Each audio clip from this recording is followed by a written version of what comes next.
This video is brought to you by Shudder.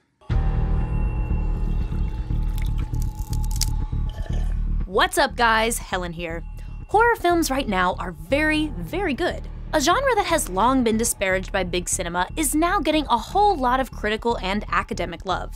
And it's no wonder why. The genre is arguably the most subversive in film, often confronting some of the darkest fears and obsessions that we don't typically talk about in our day-to-day lives.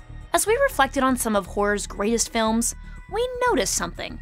And once we noticed it, we saw it everywhere. What do Psycho, Rosemary's Baby, Carrie, Friday the 13th, The Exorcist, The Brood, The Others, Mother, Goodnight Mommy, The Babadook, Hereditary, Halloween, Us, The Prodigy, and The Curse of La Llorona all have in common? Motherhood is either central to the plot, or at the very least, heavily explored. So today we're asking, why does motherhood permeate the horror genre? And why does it appear to be so prominent now specifically? Welcome to this Wisecrack edition on horror movie moms. And spoilers for Psycho, The Brood, The Babadook, Goodnight Mommy, and Hereditary ahead. But before we get into that, I want to give a shout out to this week's sponsor, Shudder, AMC Network's premium horror movie streaming service.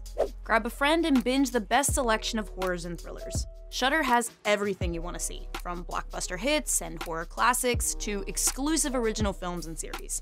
They're currently streaming my absolute favorite psychological thriller of all time, Oldboy, along with The Exorcist, Halloween, and Texas Chainsaw Massacre.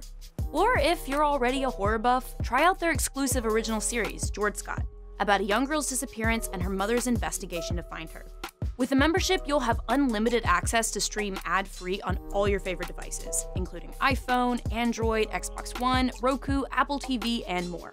There are new spine-tingling thrillers, shocking horrors, and edge-of-your-seat suspense films added weekly, so make sure you sign up today. You can try Shudder for free for 30 days. Go to shudder.com and use the promo code WISECRACK. That's SHUDDER.com and use the promo code WISECRACK for 30 days free. And now, back to the show. Before we look at individual scary mommies, let's first ask, why exactly do moms and motherly love make for such scary horror movies? Well, it has a lot to do with how we view motherhood as a society. Our image of mothers has changed over time, from mom as the Victorian-era moral center of the household to the mandatory helicopter momming of the early aughts. But one thing has remained consistent. We see moms as inherently nurturing. As such, the word maternal suggests care and emotional attachment, while paternal often evokes outside authority, as Erin Harrington writes in her book Women, Monstrosity, and Horror Film, Gyna Horror. What's more, philosopher Patrice DiCinzio suggests that motherhood has been framed as a function of women's essentially female nature. As a result, motherhood has become part and parcel with our social definition of femininity. And women who don't become mothers, or worse, mother inadequately, are deviant or deficient as women. Motherhood is viewed as primal with the sense that a mother will go to any extremes to protect her kids. At the same time, the socially defined interpretation of a good mother is constantly changing. A good mom in 1950 probably spanked her kid liberally. A good mom today makes daily kale smoothies for her toddler. So there are 3 takeaways. 1, there's nothing worse than being a bad mom.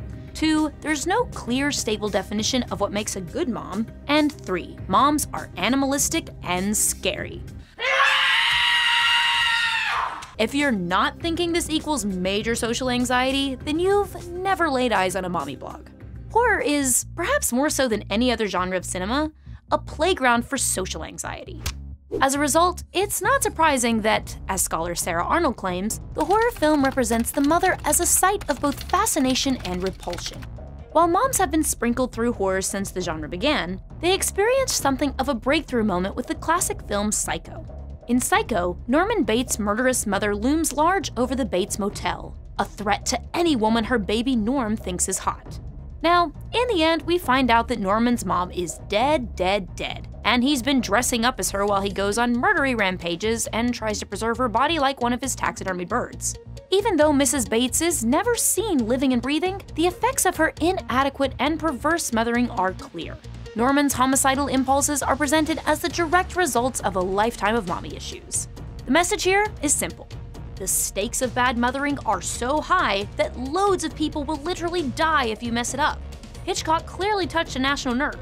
In critic Robin Wood's classic essay on horror film, he notes that since Psycho, the genre has been largely preoccupied with all things family.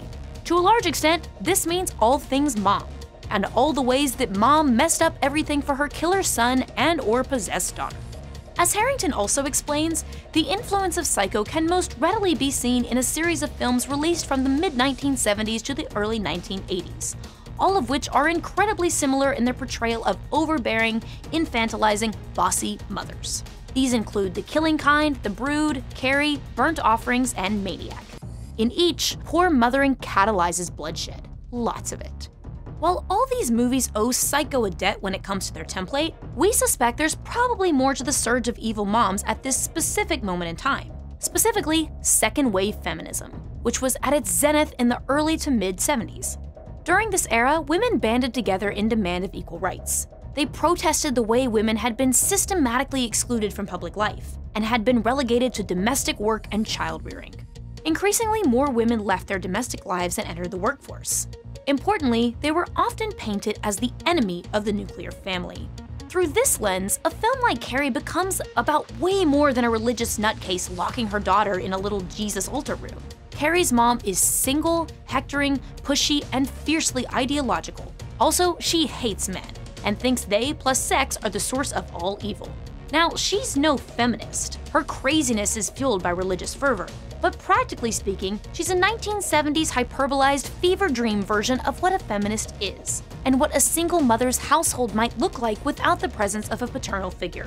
The hysterical mother archetype reigned supreme in the 1970s, most notably in David Cronenberg's film The Brood, which features Nola, a troubled young mother who is sent away to a psychiatrist.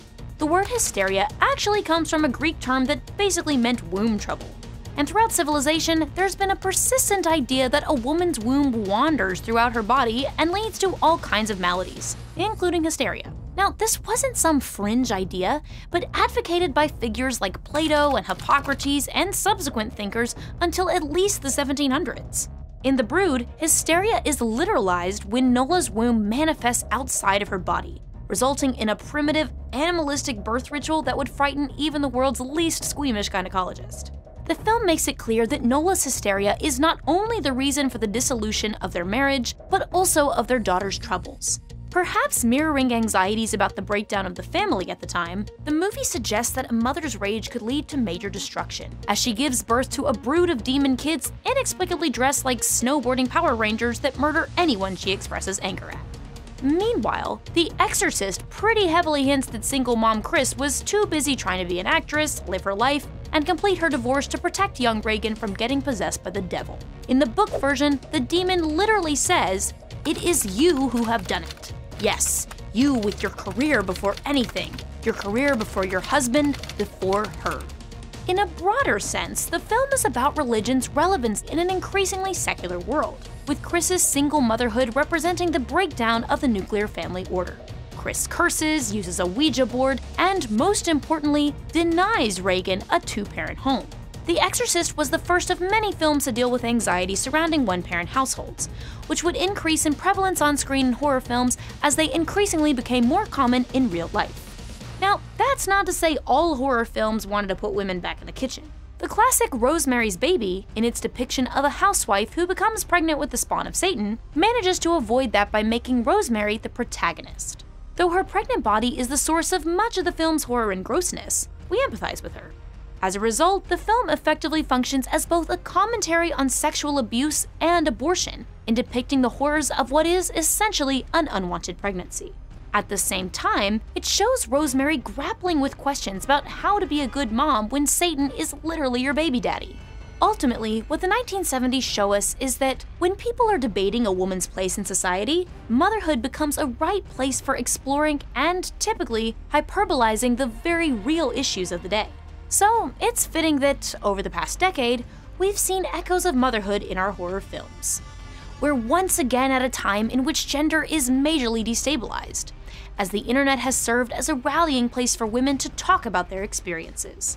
We've seen mothers take to horror movie screens with a post-Psycho-like vengeance, exploring issues of modern motherhood. Specifically, we're seeing films exploring the myth of having it all, and the expectations that women should easily balance motherhood with full-time jobs, often in single-parent households. Significantly, these questions are explored in the breakthrough 2014 Australian film The Babadook, made by writer-director Jennifer Kent. The Babadook follows the distinctly unpleasant experiences of widow Amelia, who loses her husband in a car crash while on the way to the hospital to deliver their baby. The resulting child, Samuel, is, charitably, an odd duck. He builds weird weapon contraptions and generally doesn't play nicely with others. A monster attempts to enter their lives via storybook. Hello?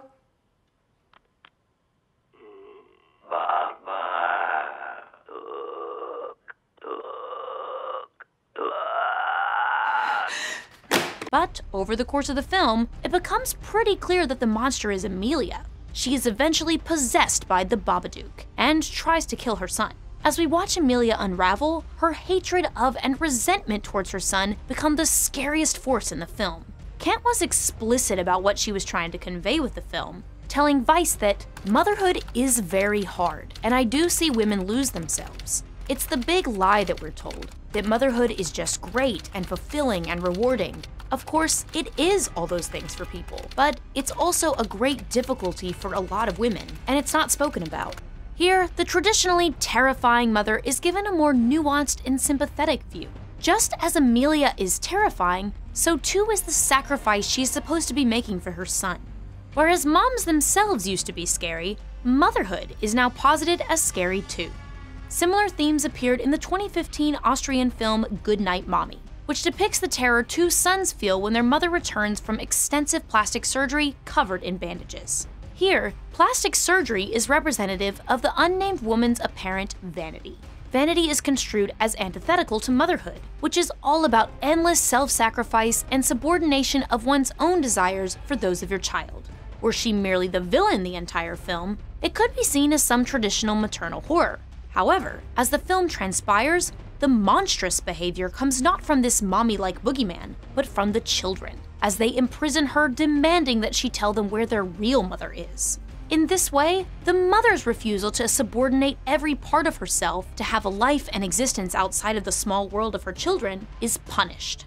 Fittingly, at one point, the children glue their mother to the floor, as if to ensure that she won't be able to leave them. In this film, the expectations of motherhood are as horrifying as the children's violence itself. Hereditary also explores themes of motherhood as an ongoing generational exchange of trauma. Here, the hysterical, bad mother is reimagined in the form of Annie. After being hit with two tragic losses, her mother and her daughter, Annie struggles to stay sane, communes with dead spirits, and spontaneously levitates.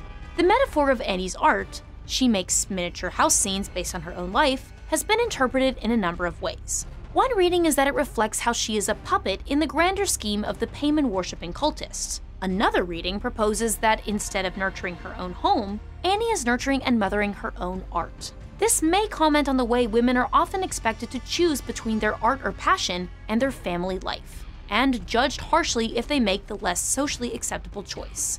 Were Annie portrayed as a one-dimensional shrew, this film would look quite a bit like a 1970s picture. But both Colette's performance and the meatiness of the role depicts something different. A woman suffocated by intergenerational grief and anger, uncomfortable with her own abilities as a caretaker, and violently resentful of her children. At one point, we learn that Annie has a sleepwalking problem, and once almost sets herself and her kids on fire using paint thinner. And I woke myself up striking the match, which also woke Peter up, and he started to scream. This makes for one of the most haunting moments of a movie, far scarier than any naked old people cult shenanigans. To see a mother treat her children this way is distinctly disturbing. It violates our most primal sense of human interaction, that a mother will love and care for her child. It's proof that motherhood remains one of the richest topics for exploration through the horror genre. Now, it's not only the scary mommies who are changing in on-screen horror.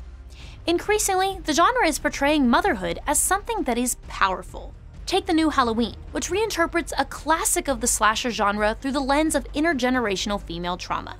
Laurie, portrayed by Jamie Lee Curtis, has survived Michael's attacks, but doing so has turned her into a paranoid recluse essentially living in a fortress. Though her daughter resents the fear-mongering that constituted her childhood, Laurie's anxieties are proven as justified. Michael comes back, and her home's excessive safety measures literally save her family. Similarly, A Quiet Place depicts a mother transforming into anything but a hapless victim.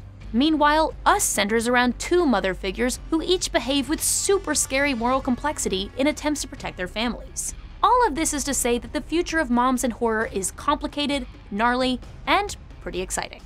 But what do you guys think? Is there anything scarier than a horror movie mom? And what does that mean about us as a society? Let us know what you think in the comments. Thanks to all our patrons who support the channel and our podcast. Don't forget to subscribe, and before you go, I want to give one more shout out to Shudder, AMC Network's premium streaming service. If you want to get more insight into some of your favorite horror movies, then I suggest checking out Shudder Guides. It's Shudder's really cool exclusive series that breaks down some of the key themes and elements of the horror classics you love. You can try Shudder for 30 days free by going to shudder.com and using the promo code Wisecrack. That's SHUDDER.com and use promo code Wisecrack for 30 days free. Thanks for watching, guys. Peace.